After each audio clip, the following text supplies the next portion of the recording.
syukur alhamdulillah kita ucapkan kehadirat Allah Subhanahu wa taala, Tuhan yang Maha Esa, yang mana pada hari ini kita masih diberi kesehatan serta kesempatan sehingga kita bisa berkumpul di ruangan dalam acara diseminasi pemahaman dan pengalaman penerapan budaya positif di UPT SMP Nusantara. Yang saya hormati Ibu Kepala Sekolah UPT SMP Nusantara Putih, dan yang saya hormati rekan-rekan guru sejawat semuanya yang sudah hadir di sini. Baik Bapak Ibu, sebelum kita memasuki acara menerangkan penyebaran pengalaman budaya positif, sebaiknya acara ini kita mulai dengan berdoa, dan doanya akan dimulai dibawakan oleh Pak Endi.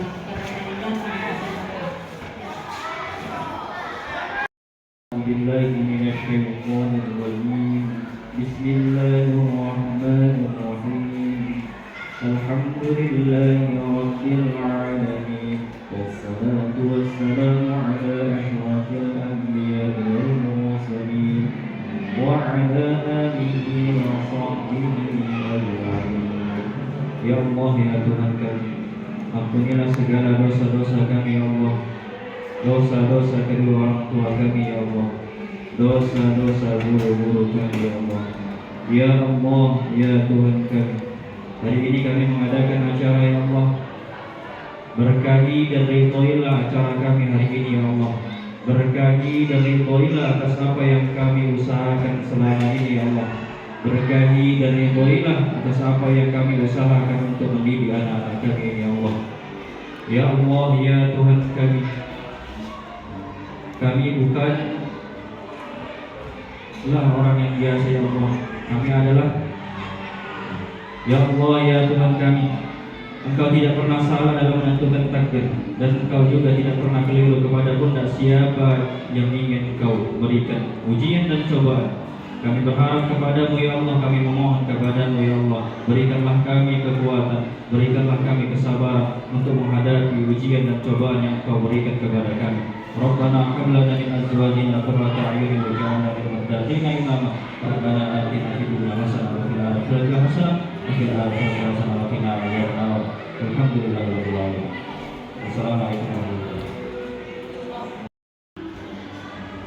Terima kasih kami ucapkan kepada Pak Enggar yang telah membawa doa. Semoga acara kita ini nanti bisa bermanfaat.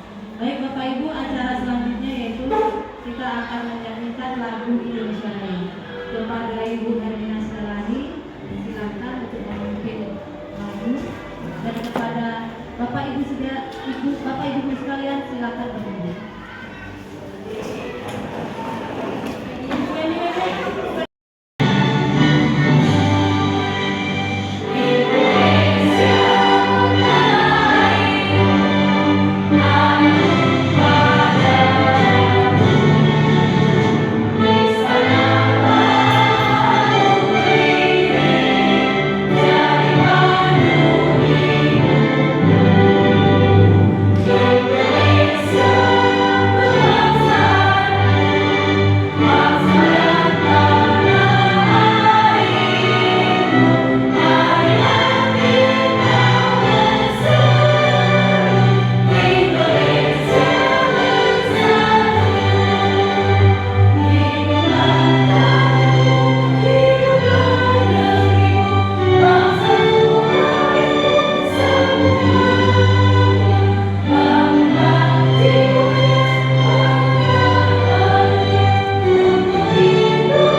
salam sejahtera buat kita semua. Yang saya hormati ibu-ibu calon guru penggerak dan bapak ibu sekalian yang berhadir pada pagi hari ini. Bersyukur kita kepada Allah Subhanahu Wa Taala, Tuhan yang Maha Kuasa, karena pada pagi hari ini kita bisa mendengarkan apa yang akan disampaikan oleh calon guru penggerak pada kegiatan pemahaman penerapan budaya positif. Dan saya berharap kepada kita semua apa yang disampaikan nanti oleh Bapak Ibu guru yang selaku calon guru penggerak bisa kita dengarkan, apa yang kita peroleh bisa kita terapkan kepada anak-anak kita sekalian. Saya kira hanya ini. Ya, terima kasih. Semoga acara kita hari ini bisa bermanfaat dan bisa berimbas kepada guru-guru kita. Assalamualaikum warahmatullahi wabarakatuh. Baik Bapak Ibu, kita akan mulai saja acara pada hari ini. Sekali lagi selamat datang Bapak Ibu guru hebat. Mari belajar bersama, berkolaborasi, saling mendukung dan mewujudkan budaya positif di lingkungan sekolah yang kita cintai ini. Sekali lagi kepada Bapak Ibu kami mengucapkan terima kasih atas kehadirannya, karena kami akan mendengarkan pemahaman mengenai budaya positif dari hasil pembelajaran kami selama mengikuti pendidikan guru penggerak di angkatan 9. Dan sekarang kami telah memasuki modul 1.4 mengenai budaya positif, ya. Kemudian yang kami pelajari dari hasil dari modul tersebut, yang pertama, satu, perubahan paradigma belajar, kedua, disiplin positif, ketiga, motivasi diri manusia, keempat, kebutuhan dasar manusia, kelima, posisi kontrol restitusi, keenam, keyakinan kelas, dan yang ketujuh, segitiga restitusi. Baik Bapak Ibu, yang pertama yaitu pembelajaran dengan paradigma baru. Pembelajaran paradigma baru itu apa sih? Pembelajaran paradigma baru yaitu pembelajaran dengan dirancang berdasarkan prinsip pembelajaran yang terdiferensiasi, sehingga setiap siswa belajar sesuai dengan kebutuhan dari tahapan perkembangan untuk mewujudkan profil pelajar Pancasila. Jadi dengan pembelajaran dengan paradigma baru ini, kita diharapkan nanti kita bisa menerapkan pembelajaran yang berdiferensiasi sesuai dengan kebutuhan murid. Oke, baik, yang kedua yaitu mengenai disiplin positif. Ya, apa arti disiplin? Kira-kira Bapak Ibu, apa ya arti disiplin? Disiplin waktu, ya. Lagi disiplin diri, ya. Oke. Nah, disiplin adalah dalam budaya kita, makna kata disiplin yaitu sesuatu yang dilakukan seseorang pada orang lain untuk mendapat kepatuhan, sehingga kita cenderung menghubungkan kata disiplin dengan ketidaknyamanan. Jadi begini Bapak Ibu, artinya kalau kita ngomong disiplin, anak-anak itu di dalam pikirannya kayaknya udah merasa nggak nyaman karena harus mematuhi peraturan, kan begitu kira-kira ya. Nah Bapak Ibu, disiplin positif ini juga merupakan salah satu cara penerapan disiplin yang bertujuan untuk menumbuhkan kesadaran serta memperdayakan anak untuk melakukan sesuatu tanpa sogokan, ancaman maupun hukuman. Jadi selama ini kan anak-anak menerapkan disiplin itu karena takut apa ya Bapak Ibu? Takut dihukum, takut nggak naik kelas gitu ya. Jadi dalam modul 1.4 ini mengenai disiplin positif ini adalah anak-anak sadar dari dalam dirinya sendiri ingin melakukan dan melaksanakan peraturan itu tanpa ada sogokan ataupun embel-embel yang lain. Nah, sebagai pendidik, tujuan kita adalah menciptakan murid yang merdeka. Syaratnya utamanya adalah disiplin diri hingga mereka berperilaku sesuai dengan nilai-nilai kebajikan dan motivasi intrinsik. Nah, Bapak Ibu, kira-kira nilai-nilai kebajikan itu nilai apa ya?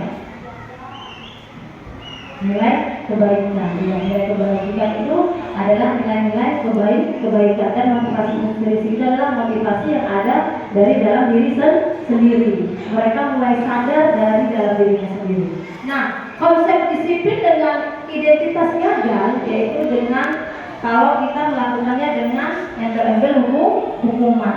Jadi hukumannya itu biasanya kalau kita menghukum siswa itu ngapain ya Bapak Ibu?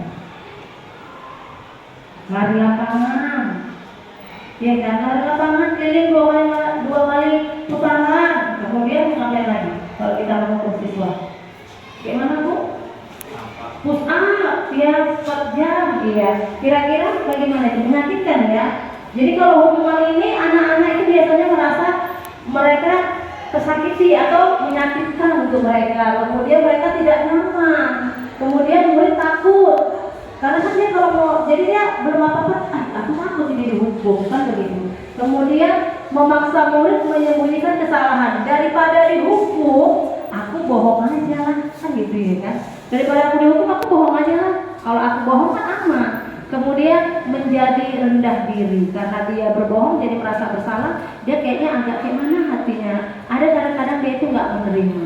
Kemudian kalau dia penghargaan, jadi kalau disiplin ini diterapkan dengan menggunakan penghargaan, biasanya itu tidak efektif. Jadi anak-anak itu melakukan disiplin itu karena mengharapkan imbalan. Nanti aku dibilang bagus, dibilang baik, dibilang anak yang luar biasa baik budinya, gitu kan. Kemudian merusak hubungan. Karena kalau merusak hubungan seperti ini, jadi temannya itu bisa membaca tingkah lakunya. Dia itu kayak gitu karena ada ini itu cari muka itu sama guru. Kan gitu kira-kira ya Bapak Ibu.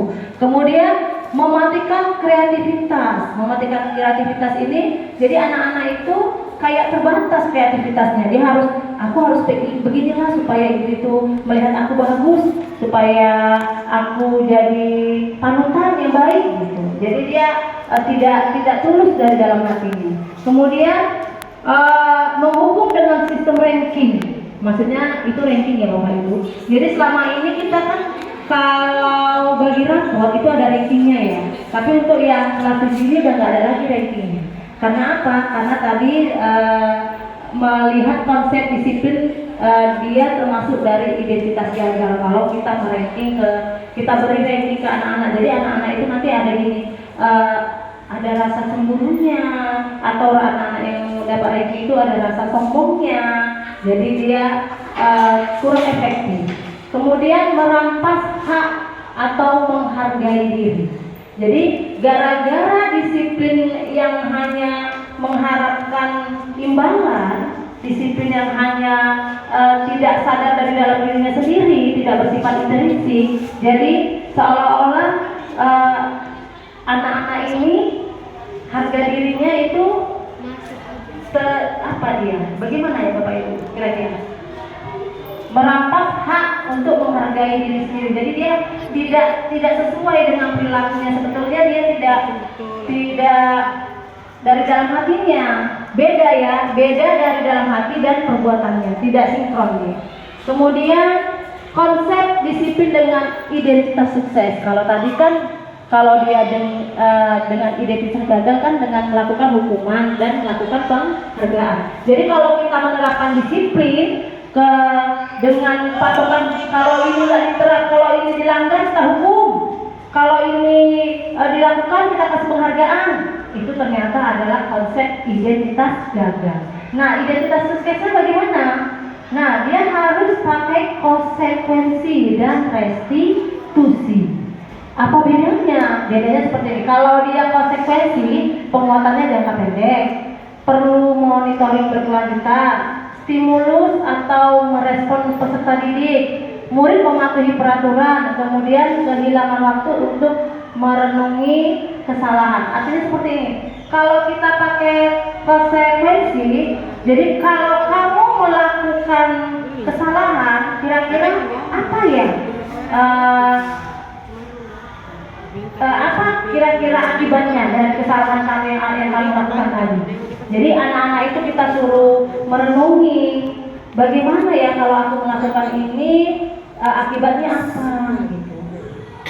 Kemudian kalau dia restitusi, dia merasa bertanggung jawab untuk perilakunya, fokus pada pemecahan masalah jangka panjang, murid menghormati dirinya dan orang lain, kemudian dirinya memegang kontrol, murid bersemangat untuk memperbaiki kesalahan. Karena kalau dia restitusi ini, nanti guru akan melakukan, misalnya nih murid melakukan kesalahan nih, mau melanggar peraturan. Jadi kalau guru menggunakan menyelesaikan masalah dengan restitusi, anak-anak ini merasa bagaimana ya? Merasa kayak dia lebih dekat gitu dengan gurunya untuk bercerita kenapa dia melakukan kesalahan, kemudian bagaimana dia akan memperbaiki kesalahannya tersebut, dan kemudian apa tanggung jawab dia, ya, apa tanggung jawab dia kalau dia melakukan kesalahan yang lain. Jadi murid itu lebih terbuka kepada gurunya.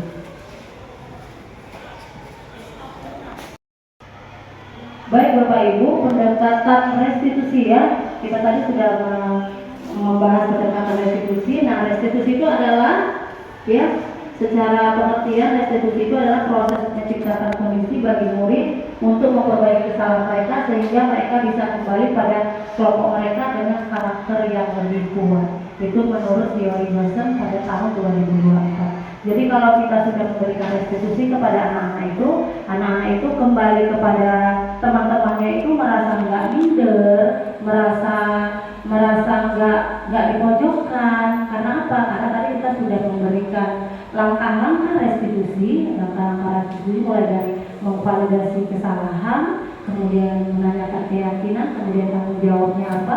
Jadi anak-anak itu merasa, oh udah selesai masalahku, aku ini nanti nggak buat lagi sama kawan-kawanku. Jadi dia nanti bisa kembali lagi ke lingkungan dengan teman-temannya secara baik. Kemudian ciri-ciri restitusi itu apa ya? Ciri-ciri restitusi itu satu, bukan menebus kesalahan. Ya artinya gini, kalau tadi menebus kesalahan kan berarti kayak hukuman kan begitu ya. Kemudian yang kedua, memperbaiki hubungan. Jadi ada masalah ya diselesaikan, bukan kita cari solusinya apa gitu artinya. Kemudian tawaran bukan paksaan. Artinya begini, kalau kamu melakukan kesalahan ini lagi, kira-kira bagaimana ya solusinya supaya nggak salah lagi kamu dalam berbuat gitu kan, atau dalam berperilaku. Maka dia akan ngomong sendiri murid kita itu. Kemudian menuntun untuk melihat ke dalam diri, kemudian mencari kebutuhan dasar yang mendasari dari tindakan, kemudian fokus pada karakter bukan tindakan, dan yang terakhir menguatkan dan fokus pada solusi. Berarti Bapak Ibu, mana lebih bagus, kita buat hukuman atau mengasih restitusi? Kira-kira kalau kita mau menerapkan disiplin positif, kita kasih ke anak-anak hukuman atau restitusi? Iya, restitusi, bukan hukuman. Nah, ini dia perbedaan contoh kasus siswa yang tidak mengerjakan PR. Kalau dia hukuman, berarti dia begini, guru menghukum di depan kelas atau menulis buku, ya, dan dia menulis, berjanji, saya tidak akan lupa lagi mengerjakan PR sebanyak 100 kali. Kira-kira Bapak Ibu ada nggak seperti itu ya? Jadi nggak adakan PR nih anak ini, nggak adakan PR. Tulis dulu di bukumu nih, di bukumu selama dua lembar atau 100 kali. Apa isinya?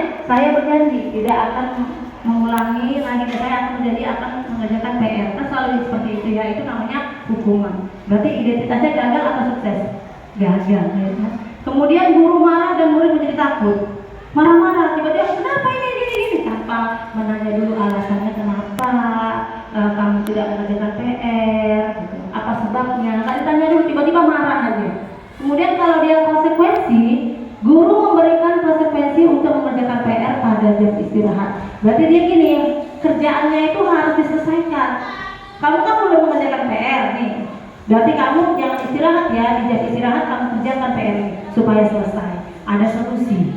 Tapi dia tidak istirahat. Boleh, boleh. Kemudian guru tegas dan siswa menghormati itu, ya. Berarti gini, oh ibu ini nggak bisa main-main, memang harus dikerjakan, ya. Jadi dia merasa dapat nilai, kemudian dia merasa oh guru ini harus nggak bisa main-main. Ibu ini harus betul-betul tugasnya dikerjakan. Kemudian kalau dia restitusi, guru menanyakan keyakinan kelas atau menanyakan diri dan membantu siswa menyelesaikan masalah. Jadi kalau dia misalnya seperti ini, si Purwani ini nggak mengerjakan PR, saya bilang begini, karena kamu nggak mengerjakan PR, keyakinan kelas mana yang sudah kamu langgar, Purwani, misalnya seperti itu. Berarti nanti Purwani menjawab, iya Bu, saya nggak mengerjakan PR, saya melanggar keyakinan kelas, menyelesaikan tugas pada tempat pada waktunya, kan gitu. Kita kan sudah punya keyakinan kelas nih, menyelesaikan tugas pada waktunya, berarti dia masuk ke restitusi, masuk melanggar keyakinan pelajar itu, ya kan. Kemudian guru terbuka dan siswa menghormati dirinya dan orang lain. Artinya guru ini terbukanya dia menanyakan masalah kepada anak dari sebabnya apa, akibatnya apa, keyakinan kelas mana yang kamu langgar. Jadi guru lebih terbuka menanyakannya teratur, ya, nggak langsung dengan marah-marah kayak hukuman gitu. Oke, selanjutnya Bapak Ibu, yang ketiga, ya, jadi dalam modul 1.4 ini mengenai budaya positif ada namanya motivasi perilaku manusia. Apa itu motivasi perilaku manusia? Motivasi merupakan dorongan yang timbul pada diri seseorang secara sadar atau tidak sadar untuk melakukan suatu tindakan dengan tujuan tertentu. Berarti motivasi ini dorongan, ya, dorongan dari dalam diri kita sendiri, ya Bapak Ibu, ya. Tapi kadang motivasi itu munculnya secara spontan, ya, tidak dibuat-buat. Nah, motivasi perilaku manusia ini biasanya dilakukan satu untuk menghindari ketidaknyamanan dan hukuman. Kemudian untuk mendapatkan imbalan atau penghargaan diri dari orang lain. Kemudian untuk menjadi orang yang mereka inginkan dan menghargai diri sendiri dengan nilai-nilai yang mereka percayai. Jadi kira-kira yang dari 3 motivasi ini, yang bagus yang pertama, kedua, dan ketiga. Yang mana Bapak Ibu? Yang pertama, yang kedua, atau ketiga motivasinya yang bagus? Yang ketiga. Karena yang pertama itu murid melakukan disiplin diri karena takut dihukum. Ini adalah tingkatan terendah dari motivasi perilaku manusia. Berarti dia melakukan bertindak dalam melakukan sesuatu itu karena dia takut dihukum, itu artinya. Kemudian yang kedua, murid melakukan disiplin diri karena ia ingin menginginkan imbalan motivasi. Nah, tapi motivasi ini satu tingkat lebih tinggi, ya, di atas motivasi yang pertama. Artinya gini, lebih baiklah daripada yang pertama. Kemudian yang ketiga, murid melakukan disiplin karena sadar akan nilai kebajikan. Ini adalah motivasi yang akan membuat seseorang memiliki disiplin positif. Berarti anak didik kita ini atau kita juga, ya, berperilaku itu karena apa? Karena memang mau berbuat baik, gitu, ya. Memang karena kita berbuat atau berperilaku itu bukan karena ada yang benar-benarnya, atau karena dia dipandang aku supaya aku katakan orang baik, supaya aku dilihat dengan kepala sekolah baik, dan seperti itu, ya Bapak Ibu. Kemudian yang keempat yaitu ada kebutuhan dasar manusia. Nah, kebutuhan dasar manusia ini, ya, yang pertama itu ada bertahan hidup, kasih sayang dan rasa terima, kemudian penguasaan, kebebasan, dan yang terakhir ada kesenangan. Berarti kebutuhan dasar manusia ini kita semua sama, karena kita semua sama-sama manusia. Ada dia bertahan hidup, artinya dia berperilaku seperti itu karena apa sih? Kadang kita kan sering menemukan masalah seperti ini. Kamu kenapa tidur aja pada jam pelajaran? Kenapa? Kita marah aja, iya kan? Ternyata dia melakukan semua itu untuk bertahan hidup. Ternyata dia jualan malam-malam sama mamanya sampai jam 3 malam. Makanya dia di kelas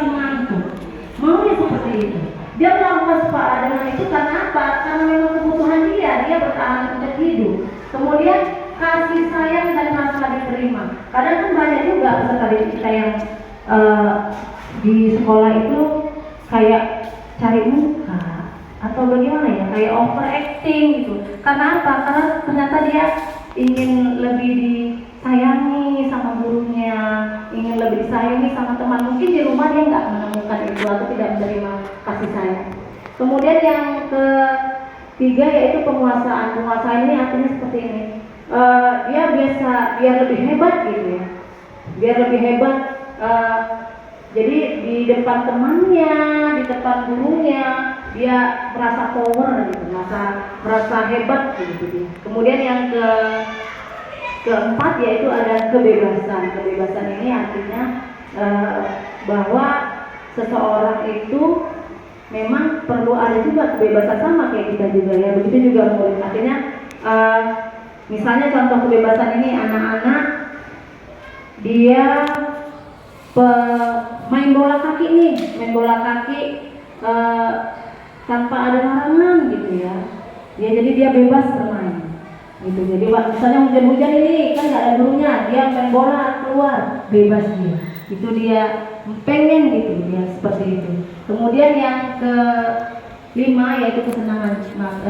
Jadi peserta didik itu ataupun kita melakukan tindakan karena ingin merasa senang, itu artinya. Kemudian yang kelima yaitu ada posisi kontrol atau restitusi, ya, posisi kontrol guru. Jadi ini yang paling penting yang ingin saya sampaikan kepada Bapak Ibu, karena kita sebagai guru, posisi kontrol dan restitusi ini kita ya, guru ya.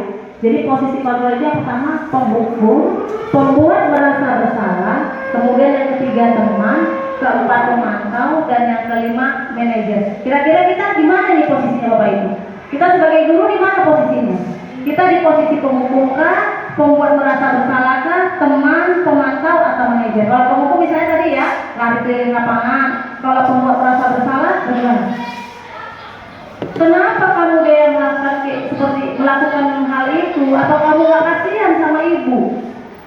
Kan gitu kan? Nanti ibu di mana kepala sekolah lah. Berarti seolah dia bersalah gitu ya. Kalau dia teman kira-kira bagaimana?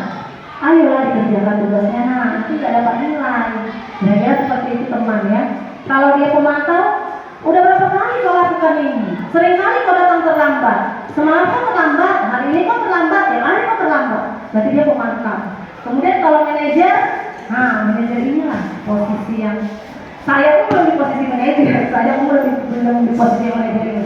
Manajer ini dia biasanya menyelesaikan masalah dengan menggunakan segitiga restitusi. Kira-kira Bapak Ibu yang mana ya? Bapak Ibu yang mana? Bu Desi yang mana ya? Kira-kira Bu Desi posisi yang mana, dari penghukum, pembuat merasa bersalah, teman, pemantau, atau manajer? Pemantau ya, sudah ada pemantau. Kalau Pak yang dari gimana? Pemantau. Kalau Bu Rida? Pemantau. Kalau Bu Tika? Guru kita lebih baik ini. Kalau Bu Tika?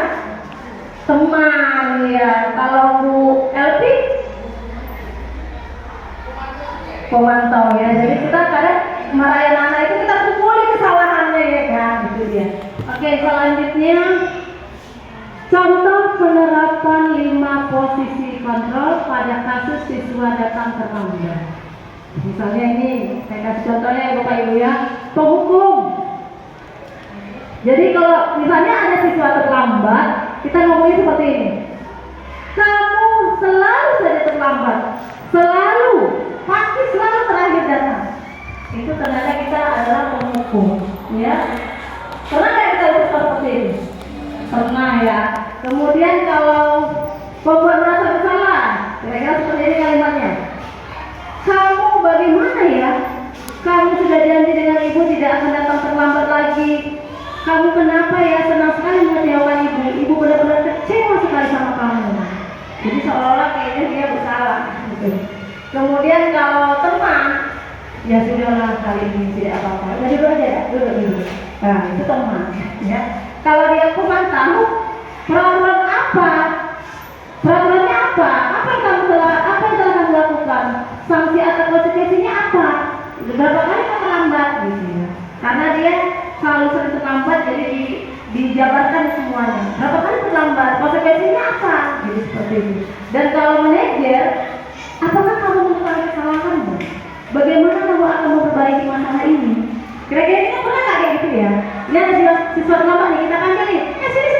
Sini dulu Enggar, misalnya ya. Sini dulu Enggar. Apakah kamu, iya Bu, misalnya ya. Apa kamu tahu kesalahan kamu? Iya Bu, pasti jawabnya apa ini? Iya Bu, tahu. Kenapa? Apa salahnya? Saya terlambat. Baru saya ngomong lagi ya. Bagaimana kamu akan memperbaiki masalah ini? Kira-kira kita pernah nggak kayak gitu? Enggak ya. Saya aja pun nggak pernah. Karena belajar nomor 1.4 ini saya baru tahu, oh ternyata selama ini posisi saya selalu kadang penghukum, kadang kelompok merasa bersalah, kadang teman, kadang pemantau. Kalau manajer kayaknya belum pernah saya lakukan. Nah mulai sekarang kayaknya saya mau mencoba menerapkan 5 posisi kontrol dan menempatkan diri saya pada posisi yang manajer. Oke Bapak Ibu. Bapak Ibu sebelum kita lanjut kita es briefing dulu ya biar lebih semangat lagi. Masuk perempuan, masuk. Volumenya weh.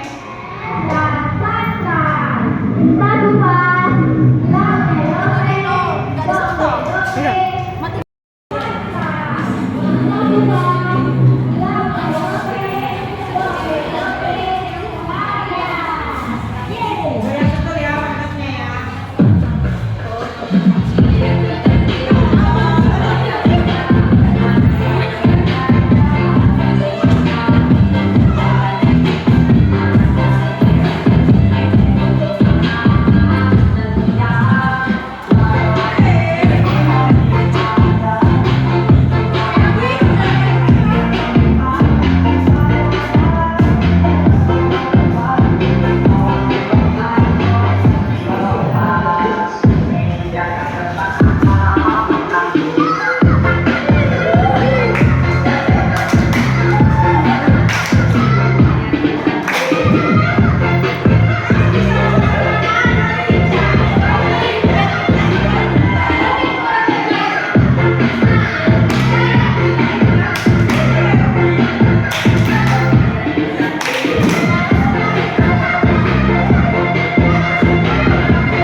Maaf Bu, saya... Apa?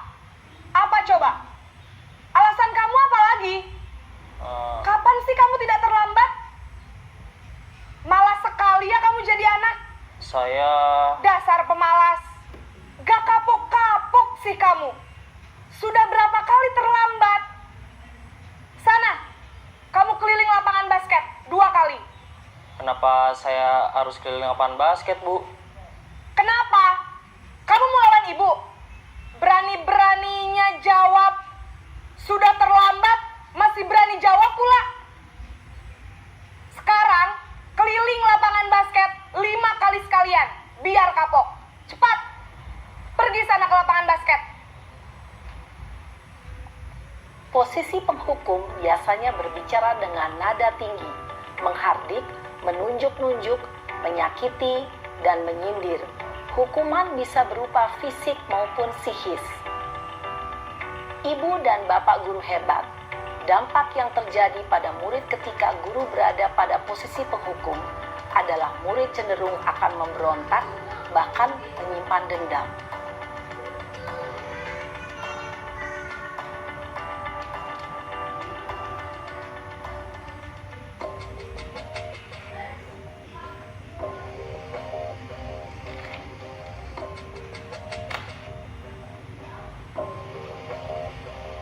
Naren!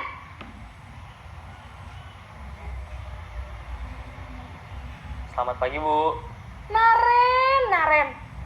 Kamu kenapa terlambat lagi, nak? Ya Tuhan, Naren. Kamu senang ya bikin ibu susah ya? Kalau kamu terlambat lagi, nanti ibu yang ditegur bapak kepala sekolah, nak. Disangka ibu tidak bisa membina kamu. Duh, gimana ini? Maaf, Bu. Duh, Gusti Naren. Kamu suka ya kalau ibu ditegur bapak kepala sekolah? Terus, sekarang ibu harus tulis apa ini di buku absen? Ini kamu sudah sering terlambat loh. Ibu harus apa coba? Maaf, Bu. Maaf sekali. Ya sudah, lain kali jangan bikin ibu susah lagi ya, nak ya. Ibu tidak akan kuat lagi kalau kamu begini terus. Bisa jantungan kalau ibu ditegur bapak kepala sekolah. Sana cepat ke kelas. Maaf ya, Bu. Maaf sekali. Posisi pembuat rasa bersalah berbicara dengan nada tenang, cenderung lembut. Namun kata-kata yang diutarakan membuat murid merasa menjadi orang yang gagal. Memandang buruk dirinya sendiri, merasa tidak berharga, dan tidak sanggup membahagiakan orang lain. Ketika guru mengambil posisi pembuat rasa bersalah, murid akan menganggap dirinya yang bersalah dan ia akan menyimpan emosi negatif tersebut di dalam dirinya.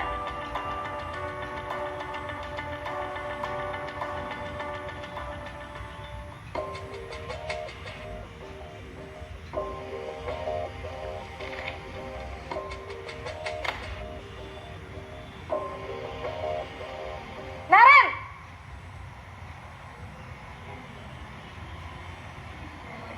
Selamat pagi, Bu. Wah, sudah jam berapa ini, nak? Terlambat lagi ya, sayang.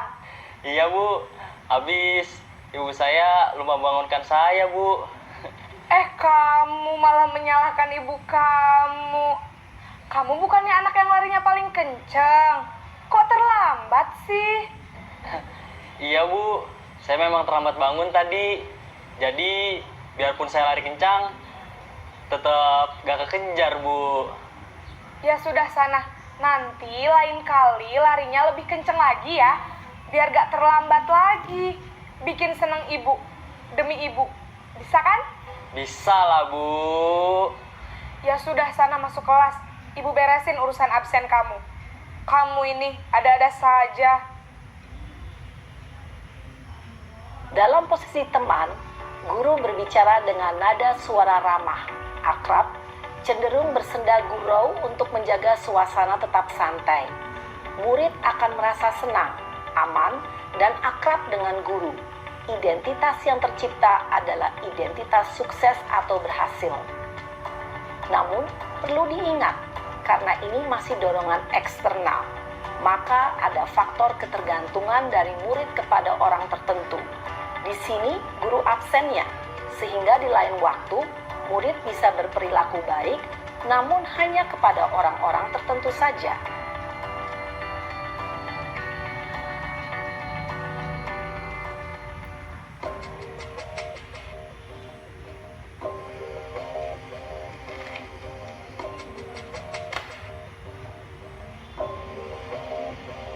Naren!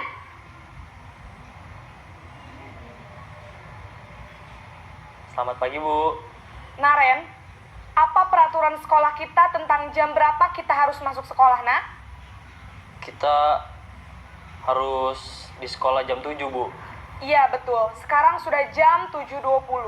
Naren sudah tahu konsekuensinya jika terlambat hadir. Paham, Bu. Saya harus tinggal kelas pas jam istirahat selama 20 menit. Iya, benar. Konsekuensinya demikian. Jadi nanti jam 9.30, pas istirahat, kamu harus tinggal di kelas, kerjakan tugas tambahan untuk ketertinggalan kamu, ya? Baik, Bu. Posisi pemantau mengandalkan penghitungan atau data untuk mengontrol murid. Guru mengarahkan murid berdasarkan peraturan dan konsekuensi. Seorang pemantau menunjukkan bahasa tubuh dan ekspresi wajah yang datar dan cenderung formal.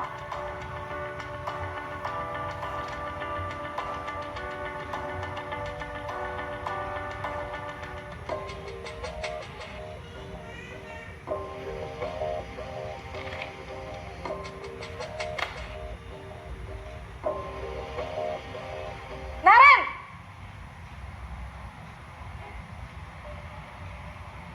Selamat pagi, Bu. Selamat pagi, Naren. Maaf, Bu. Saya terlambat. Iya, sekolah masuknya jam 7, sekarang sudah jam 7.20. Jadi sekarang bagaimana ini, Naren? Maaf, Bu. Saya lupa setel alarm saya semalam. Baiklah, menurut kamu, keyakinan sekolah yang mana yang perlu kamu tingkatkan? Menghargai diri sendiri dan orang lain mungkin ya, Bu. Setuju. Jadi, apakah Naren meyakini prinsip saling menghormati tersebut? Iya, Bu. Saya meyakininya. Apakah Naren bersedia memperbaiki masalah keterlambatan ini? Bersedia, Bu. Bagaimana kamu akan perbaiki masalah keterlambatan ini? Saya akan coba untuk tidak lupa menyetel alarm saya, Bu. Baik, kalau Naren lupa menyetel alarm di rumah, ada orang yang kira-kira bisa bantu mengingatkan tidak? Ada, Bu. Kakak saya, Kak Emma. Ada lagi selain Kak Emma? Selain Kak Emma, ada ibu saya. Baik, jadi yang mengingatkan Naren adalah Kak Emma dan ibu kamu ya? Kira-kira akan mulai setel alarm kapan nih, Naren? Setelah pulang sekolah, akan segera saya lakukan. Baik, jadi Naren akan setel alarm untuk bangun besok pagi dan akan diingatkan oleh kakak dan ibunda Naren ya. Ada lagi yang mungkin perlu dilakukan, Naren? Agar tidak terlambat bangun lagi. Tidak ada, Bu. Baik, Naren. Terima kasih untuk kerjasama kamu. Sekarang kamu perlu kembali ke kelas untuk belajar. Dana, apa kamu tahu kenapa kamu ibu panggil ke sini? Bu, saya tahu. Saya salah. Tadi saya tidur di kelas pada saat jam pelajaran Bapak. Berbuat salah itu tidak apa-apa, asal kamu tidak mengulanginya lagi. Kamu pasti punya alasan ya kenapa kamu sampai bisa tidur di kelas. Iya, Bu. Jadi malam saya tiduran malaman karena masih bermain game. Memangnya jam berapa sih kamu tidurnya? Jam 2 malam. Memang bermain game itu sangat menyenangkan dan mengasihkan ya, Dana. Iya, Bu. Tapi kalau kamu lupa waktu, malah bisa buat jadi masalah dengan diri kamu sendiri. Kamu tahu keyakinan kelas mana yang sudah kamu langgar. Iya, Bu. Mengikuti pelajaran di kelas. Lalu, bagaimana kamu memperbaiki sikap kamu supaya kamu tidak tidur lagi di dalam kelas? Saya berjanji tidak akan tidur di kelas lagi, dan saya akan tidur lebih cepat dan akan bermain game. Baiklah kalau begitu, Dana. Terima kasih ya, Dana. Sekarang kamu sudah bisa kembali ke kelas kamu. Makasih ya Bu. Iya, sama-sama. Sena, tadi Ibu mendapat laporan dari ketua kelas. Katanya kamu mendorong Kayla hingga jatuh ya? Iya Bu, saya salah, saya dorong dia hingga jatuh. Tidak apa-apa Sena, tidak ada manusia yang tidak pernah berbuat salah. Kamu pasti punya alasan ya kenapa kamu mendorong Kayla hingga jatuh. Habisnya saya kesel sih Bu, dia saya terus, jadi saya dorong saja dia hingga jatuh. Oh begitu ceritanya. Kamu tahu Sena, keyakinan kelas mana yang sudah kamu langgar? Tahu Bu, menghormati dan menghargai teman.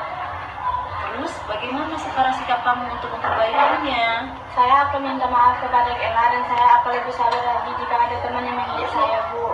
Iya, kita memang harus seperti itu ya Sena, harus lebih sabar lagi dan jangan main hakim sendiri. Kalau ada masalah, laporkan saja ke guru. Iya Bu. Oke, sekarang kamu bisa kembali ke kelas kamu ya Sena. Iya Bu. Terima kasih ya Bu. Ya, sama-sama Sena. Dari posisi yang mana ya? Kalau dari posisi 5, posisi kontrol ada 5 tadi kan? Posisi kontrol 2 ada 5. Kira-kira tadi kita di posisi yang mana ya? Di penghukumkah, pemantaukah, pembuat merasa bersalahkah, manajer atau teman? Kira-kira yang belum kita terapkan di mana? Dari yang kelima ini. Manajer ya? Kita sering yang mana? Ke penghukum ya. Kalau saya sih karena sering penghukum karena pembuat merasa bersalah. Nggak kasihan sama mama udah sampai capek cari uang kemarin, kau nggak belajar kayak gitu. Jadi kayaknya saya membuatnya itu merasa bersalah karena dia mengecewakan orang tuanya. Kalau saya seperti itu. Kalau manajer kayaknya belum pernah saya lakukan. Mungkin tanpa sadar pernah juga, tapi saya nggak ingat kalau yang manajernya. Kalau yang teman kayaknya kita udah sering juga ya. Kalau penghukum sering, pembuat merasa bersalah sering. Kalau teman juga sering, pemantau apalagi karena kita memang seringkali memantau ribut kali, tukang ribut, gimana mau belajar mau dapat nilai bagus, ribut terus, PR nggak siap, apa nggak siap. Kita kadang sering membuat anak itu kita kumpulkan masalahnya, tapi kita nggak memberi solusi. Kan seperti itu terkadang. Nah di dalam modul 1.4 ini kami mengenal 5 posisi kontrol guru, maka yang bagus diterapkan adalah posisi manajer. Tapi ya jangan pula kita terus manajer terus. Ada kalanya kadang kita harus di posisi penghukum. Ada kalanya kita harus di posisi pembuat merasa bersalah. Ada kalanya kita harus di posisi teman. Ada kalanya kita di posisi pemantau. Tapi itu nggak sering-sering. Berarti bukan nggak boleh menghukum ya. Ya ada kalanya misalnya kalau kita lewat dalam di kelas, lewat di depan kelas. Kira-kira Bapak Ibu melihat anak didik Ibu merokok dalam kelas. Kira-kira kita diam aja enggak? Ya enggak kan? Pasti kita marah dulu kan?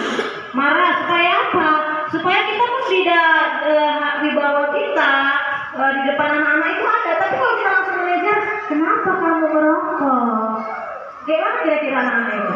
Pasti anak-anak itu tidak, nggak apa-apa rupanya merokok, nggak dimarahin begitu. Kan gitu kan? Kita harus kadang-kadang ada-kalanya kita memang harus di posisi penghukum dulu.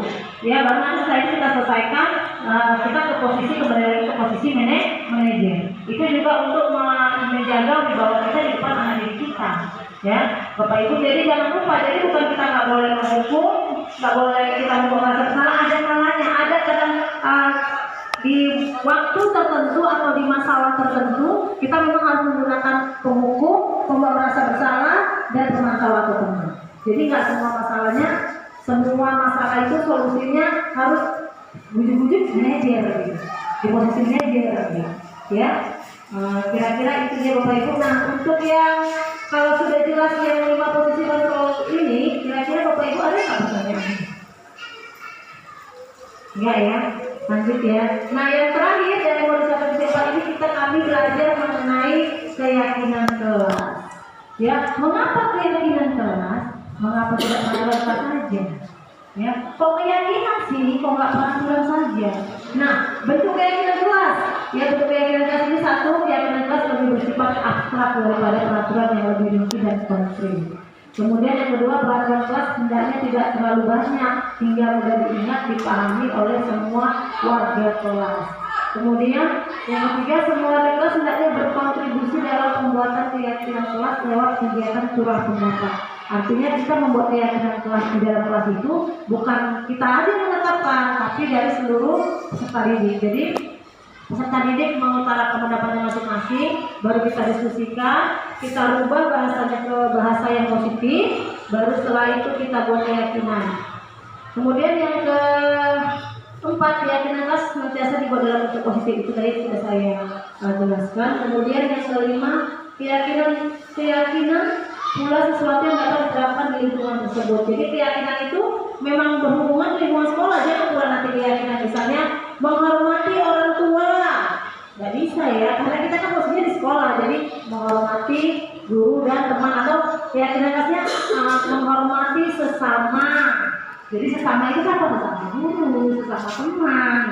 Dalam lingkup sekolah, jadi bahasanya lebih sederhana, jadi nggak banyak kali keyakinan kelas, tidak terlambat, itu kan bahasanya nggak positif.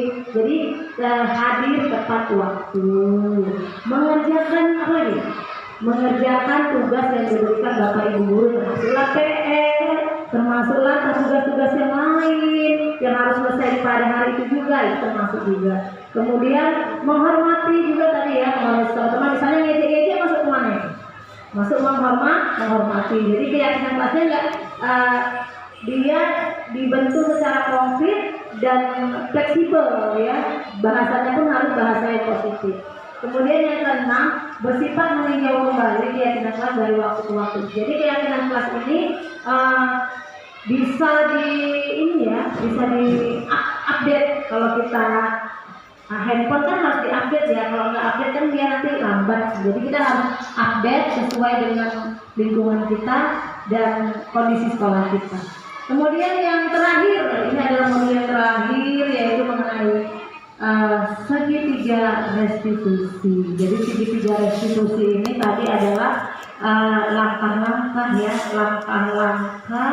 untuk menyelesaikan masalah apabila murid kita dalam masalah, ya, misalnya masalahnya datang terlambat, tidak mengerjakan tugas, mengejek temannya, mencelakai temannya. Jadi cara yang paling tepat itu dengan menggunakan segitiga restitusi. Apa sih segitiga restitusi itu? Segitiga restitusi itu adalah langkah untuk menyelesaikan masalah melalui 3 tahapan. Yang pertama, kita menstabilkan identitas. Kemudian yang kedua, validasi tindakan yang salah. Kemudian menanyakan keyakinan kelas. Jadi kalau menstabilkan identitas, misalnya gini, saya lihat misalnya rumahnya ini mendorong sendiri. Ada yang mau tanya, oh iya, ibunya kan dipersilakan ke depan aja ya.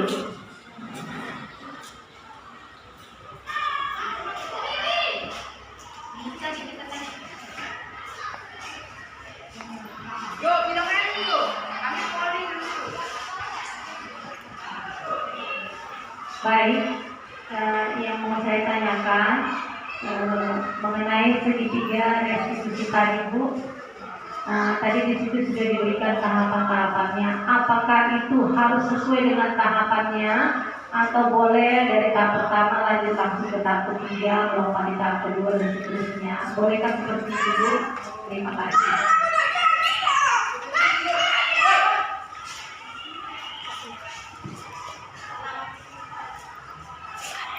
Oke, terima kasih pertanyaan dari Bu Helen. Dan saya akan jelaskan apakah ketiga tahapan dalam segitiga restitusi itu boleh, tidak sesuai dengan urutannya. Itu dari pertanyaannya ya, Bu ya. Nah, tahapan-tahapan itu harus dilakukan secara berurut, karena mulai dari pertama itu harus kita stabilkan dulu identitasnya. Setelah identitasnya stabil, baru murid itu bisa berpikir jernih untuk memvalidasi tindakannya, apakah dia melakukan tindakan yang benar atau salah. Nah, ketika dia sudah yakin bahwa tindakannya itu memang salah, lalu kita menanyakan keyakinan kelas apa yang dilanggarnya, dan menanyakan apa kira-kira yang harus dilakukan untuk memperbaiki kesalahannya tersebut. Jadi ketiga tahapan ini harus secara urut dilakukan. Namun ketiganya tidak harus dilakukan secara keseluruhan. Bisa saja 2 tahap saja kita lakukan, tergantung dari berat atau ringannya masalah yang dihadapi siswa. Mungkin itu saja yang bisa saya jawab dari pertanyaan Ibu Helen. Terima kasih.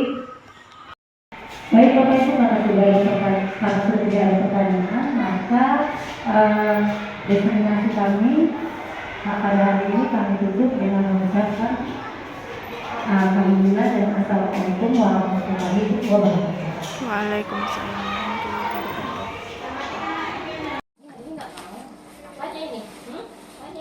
Assalamualaikum warahmatullahi wabarakatuh. Saya Dewi Minur Hidayati Tambunan, salah satu rekan dari CGP di UPT SMP Negeri 1 Air Putih atas nama Ibu Lili Ertika.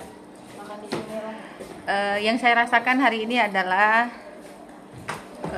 senang sekali karena bertambah pengetahuan baru tentang budaya positif yang disampaikan oleh Bu Lili Ertika tadi. Selama ini saya berpikir bahwa budaya yang positif itu hanya berupa kegiatan-kegiatan seperti gotong royong. Namun dari apa yang dipaparkan oleh Bu Lili Ertika, disiplin positif, segitiga restitusi, ternyata itu juga adalah budaya positif, ya. Jadi apa yang saya dapatkan hari ini mudah-mudahan bisa diterapkan dan menjadi kebaikan, ya, buat Bu Lili Ertika, buat saya dan buat siswa-siswa kami semua. Ini yang bisa saya sampaikan, saya cukupkan. Assalamualaikum warahmatullahi wabarakatuh. Assalamualaikum warahmatullahi wabarakatuh. Saya Indrawati, merupakan rekan dari CGP Lili Ertika yang berasal dari UPT SMP Negeri 1 Air Putih. Setelah mengikuti diseminasi yang diselenggarakan oleh Ibu Lili Ertika tentang budaya positif, saya merasa pengetahuan saya menjadi lebih banyak atau bertambah dengan adanya kegiatan tersebut. Nah, ternyata budaya positif itu banyak sekali. Yang saya tahu selama ini ya budaya positif itu ya sopan santun, gotong royong. Ternyata ada lagi yang lain. Ya misalnya di kelas itu adanya keyakinan kelas, ya, kemudian kontrol guru. Ya saya berharap mudah-mudahan dengan adanya kegiatan ini membawa angin segar perubahan dan membawa perubahan ke arah yang lebih baik untuk sekolah kami ini, ya. Mudah-mudahan CGP Lili Ertika yang sudah sangat baik selama ini kami lihat dapat menggerakkan dan dapat menginspirasi rekan-rekan guru di sekolah kami di UPT SMP Negeri 1 Air Putih. Saya kira itu saja yang dapat saya sampaikan. Billahi taufiq wal hidayah. Wassalamualaikum warahmatullahi wabarakatuh. Assalamualaikum warahmatullahi wabarakatuh. Saya Nisma Hidayati MPD, Kepala UPT SMP Negeri 1 Air Putih. Ibu Lili Ertika selaku CGP Angkatan 9 telah melakukan diseminasi tentang budaya positif. Dalam menyampaikannya, Ibu Lili Ertika sudah menyampaikannya dengan sangat baik. Ibu Lili menguasai konsep sehingga rekan sejawat dapat menerima apa yang disampaikan dan mereka mengikuti dengan penuh semangat dan rasa ingin tahu yang tinggi. Terima kasih Ibu Lili, semoga ilmu yang Ibu sampaikan dapat diimplementasikan di kelas masing-masing dengan baik. Assalamualaikum warahmatullahi wabarakatuh, sukses selalu.